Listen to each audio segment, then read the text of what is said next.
Hello everyone, and welcome to step 13. We have discussion to have before we do any of the parts. I'm going to do this as a second step after we worked on the mantlet, if you will, in this area so that we could make this a lot more accurate. I have not added the other parts in here, but I'll put this on just so we can kind of see it again.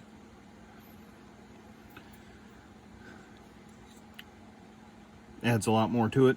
Anyways, that said, if you're going to be building a vehicle that is in Ukraine, which is part of what people have been, I guess, angling for with this, there's a few things in step 13 that have got to be discussed.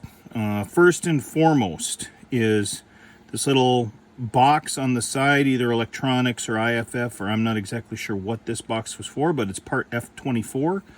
That part is not included on a Ukrainian vehicle that has been given to them or bought from them or whatever to them from the United States.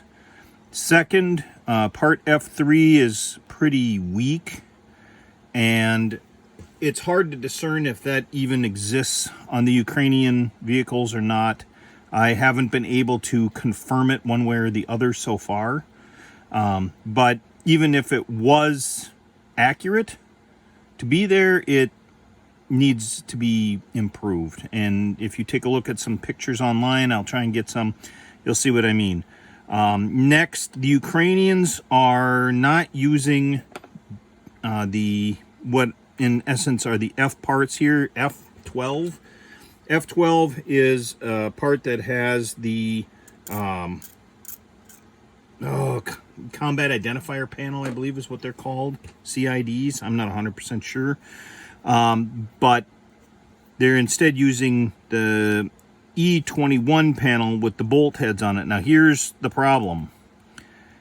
Tamiya tried to do a better job with what was available before, so that you have part F4 that actually kind of pushes through the panel, which is what it looks like. In real life, this is hooked onto the turret face, and this panel is put on over it, and there's a cutout that goes over that.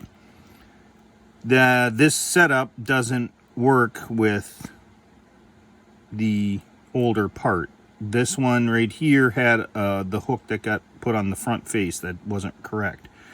So we'll have to, if we're going to use this for the Ukrainian version, we're going to have to cut that hole out a little bit bigger to get that to work correctly.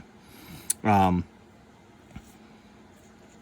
are two barrels included in the kit, just so you know. There's the solid barrel from the original Bradley, and then there's the fluted barrel.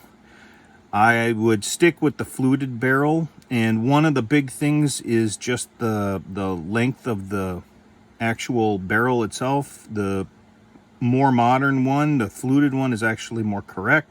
It also has a shorter baffle, which is correct. Neither one of them is drilled out, so I've been working on drilling them out. But just wanted to make a note on that. Next, with part B16A2 is definitely connected to B16 on the Ukrainian ones. These are the little pipes that hold the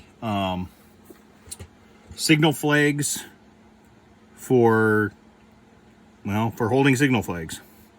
The next thing is that on the Ukrainian vehicles, there are two types of armor. So E13 is correct in how it is placed on the turret right here. For a Ukrainian vehicle, that is correct. However, I made this part to replace it. They also have this panel as well, where that little T at the bottom is covered over, and they have all of this set up the same, basically for the same ERA brick that goes on there, but it's a more heavy-duty panel on the side. I don't know the reasoning behind it, but it is something that's there on the M2A2 ODS vehicles and it's not a consistent upgrade across all vehicles in the U.S. Army or in the vehicles given to Ukraine. And finally, part F13, again with the CIP panel already on it, should be replaced with panel E22 if you're going to do a Ukrainian version.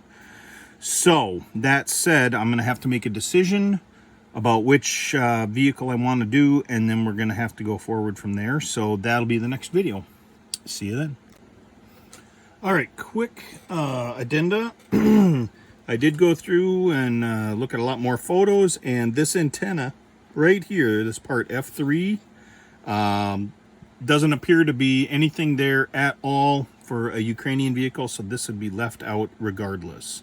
For a U.S. vehicle, there is an antenna there, and it would need to be improved is what I'll call it. But anyways, for a Ukrainian vehicle, do not use this.